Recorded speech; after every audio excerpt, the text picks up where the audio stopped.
Assalomu alaykum, hurmatli Tayson akammisiz? Ukammisiz? Yilingizni to'g'risi bilmayman. Lekin O'zbekiston bayrog'ini ko'klarga ko'taryapsiz. Sizga katta rahmat. Lekin sizga bitta savolim bor-da. Siz hozir Qiviz jamoasini yomonlayapsiz-da, 2 kun vaqt deyapsiz.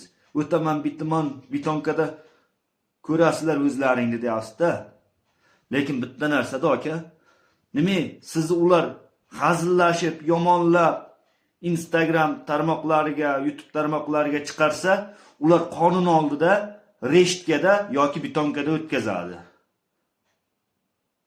Lekin siz masalan butun O'zbekiston elini yomonlayapsiz. Nima? Sizni yomonlaganlar borib o'tirish kerak-ku? Siz yomonlasangiz o'tirish kerak emasmi? Yangi yil bilan ko'tlar deb tabriklayapsiz. Meni ham asabim buzildi. Ko'tbachalar deyapsiz. Ana shularning ichida O'zbekiston fuqarosi biz ham bormiz. O'z anaqalarni, bayroqlarni ko'tara olmasak ham.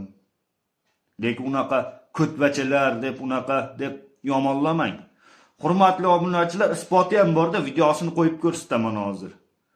Uning ichida O'zbekiston xalqi, biz ham fuqarosimiz O'zbekistonda. Biz ham ketyapmiz. Ko'tvachalar tabriklamayapsizlarmi? Ko'tvachalar deyapsiz. Avvalambor hurmatli kanallarim a'zolarim ming bor uzr.